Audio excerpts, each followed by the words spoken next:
हमें तो अपनों ने लूटा, गैरों में कहां दम था। मेरी किश्ती थी डूबी वहां जहां पानी कम था।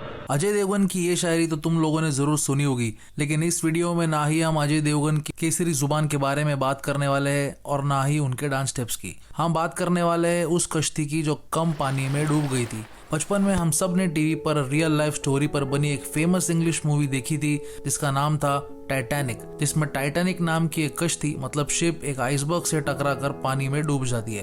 लेकिन रियल लाइफ में जो लोग इस हादसे से बच गए थे उन सर्वाइवर्स का बोलना है कि शिप के डूबने का और आइसबर्ग का दूर दूर तक का कोई संबंध ही नहीं था और ये एक अलग ही गेम है जिसको कोई बताना नहीं चाहता। उन सर्वाइवर्स में से एक सर्वाइवर ने अपने खुद के वर्ड्स में उसकी स्टोरी बताई है कि आखिर टाइटैनिक डूबी कैसे। तो वीडियो बहुत इंटरेस्टिंग रहने वाली है, वीडियो को एंड तक जरूर देखो और चैनल को अब तक सब्सक्राइब नहीं करे रहेंगे तो जल्दी से सब्सक्राइब करो। हाँ, तो हम बात कर रहे थे साल 1912 की, मतलब वर्ल्ड वॉर 1 के 2 साल पहले की।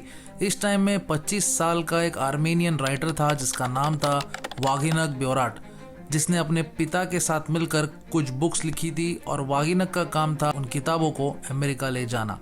उस टाइम डायरेक्ट फ्लाइट्स तो क्या कमर्शियल फ्लाइट्स भी नहीं थे, तो वागिनक ने अमेरिका जाने के लिए पहले इस्तांबुल टू इंग्लैंड जाने वाली ओरिएंट एक्सप्रेस ट्रेन बोर्ड करी और इंग्लैंड पहुंचते ही उन्हें पता चला कि वहां से अमेरिका जाने के लिए एक नई शिप निकलने वाली है जिसका नाम था टाइटैनिक। इस शिप का नाम ग्रीक माइथोलॉजी के टाइटन से इंस्पायर होकर रखा गया था। टाइटैनिक एक ब्रांड न्यू शिप थी, मतलब ये उसकी फर्स्ट ट्रिप थी।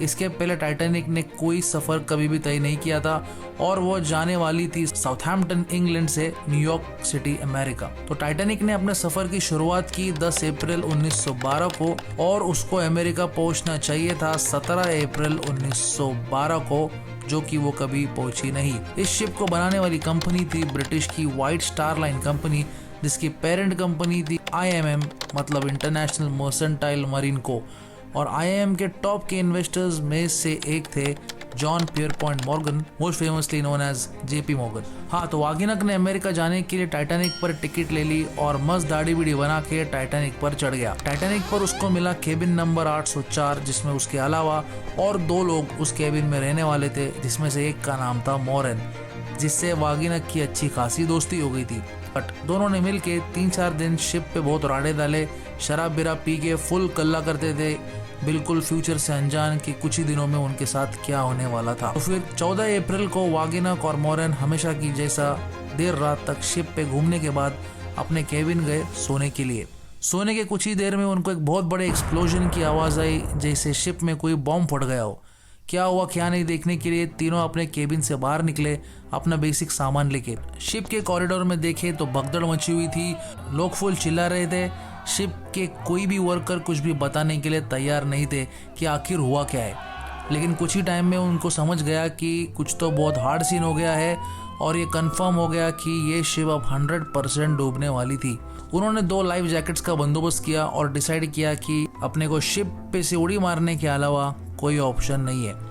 इस टाइम में शिप के सामने का पार्ट ऑलरेडी पानी में डूब चुका था और शिप हॉरिजॉन्टल से बिल्कुल वर्टिकल हो चुकी थी, जैसे कि मूवी में दिखाया था। और फिर वागिनक और मॉरेन ने एक दूसरे को डरते हुए देखा और फिर पानी में छलांग लगा दी। पानी में गिरते ही दोनों अलग हो गए।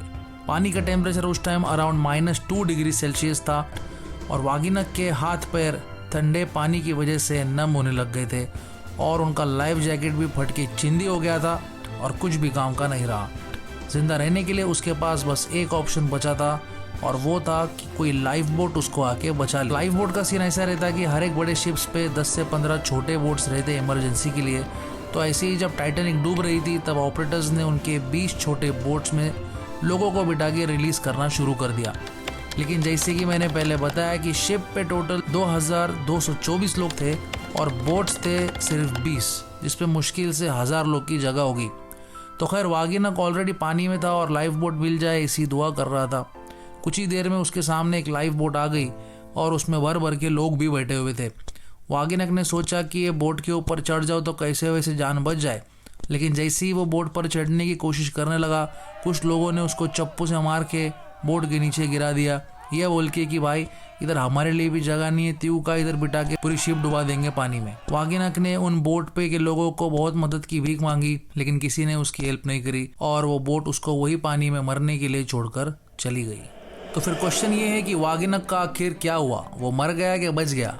तो आगे की स्टोरी सुन के तुम दंग रह जाओगे। तो अभी दूसरी बार बोल रहा हूँ भाई, चैनल को सब्सक्राइब करो और वीडियो को एंड तक जरूर देखो। हाँ, तो शिप वागेनक को पानी में मरने के लिए छोड़ के चली गई और अब वागेनक ने भी खेल खत्म बोल के हाथ पैर छोड़ दिए। अगले दिन जब वागेनक की आंख खुली तो उसने देखा कि वो तो जिंदा है और कोई दूसरे शिप पर है। वागेनक को कुछ भी याद नहीं था। ये भी सोचने लगा कि लास्ट नाइट जो हुआ वो सपना था कि रियल था, और अगर रियल था तो फिर वो यहाँ तक आया कैसे। असल में वो जिस शिप पे था उस शिप का नाम था कार्पाथिया, जो टाइटैनिक के ही रूट से अमेरिका जा रही थी। रास्ते में वो शिप ने टाइटैनिक को डूबते हुए देखा और 2-3 लाइफ बोट्स के सर्वाइवर्स को अपने शिप पे लेके आए और अमेरिका लेके गए अपने साथ, जिसमें से एक था वागेनक। तो अमेरिका पहुंचते ही शिप की पब्लिक ने वागेनक को हॉस्पिटल पहुंचाया। टोटल 12 दिनों के इलाज के बाद हॉस्पिटल में वागेनक से मिलने के लिए मिसेस एस्टर नाम की एक औरत आई। मिसेस एस्टर को देख के वागेनक ने पूछा, Who are you?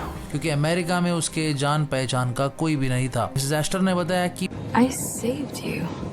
Mrs Esther ने ये भी बताया कि वो उसी लाइफ बोट पे थी जिसके लोगों ने वागेनक को बोट पर लेने से इनकार कर दिया था और उसको मरने के लिए पानी में छोड़ दिया था। वागेनक को छोड़ने के बाद जब वो बोट थोड़ा आगे गई तो मिसेस एस्टर ने बोट पे फुल हंगामा किया, फुल राडे सीन्स किए, लोगों से झगड़ा किया, ये बोल के कि वागेनक उसका बेटा था और वो उसे मरने के लिए वहाँ नहीं छोड़ सकती थी, क्योंकि ऑलरेडी उसके पति की पानी में डूबने से मौत हो चुकी थी। उसकी बात मान के लोगों ने वागेनक को बोट पर ले लिया था, लेकिन वागेनक उस टाइम में ऑलरेडी बेहोश हो चुका था, इसीलिए उसे कुछ भी याद नहीं कि आगे क्या हुआ उसके डूबने के बाद।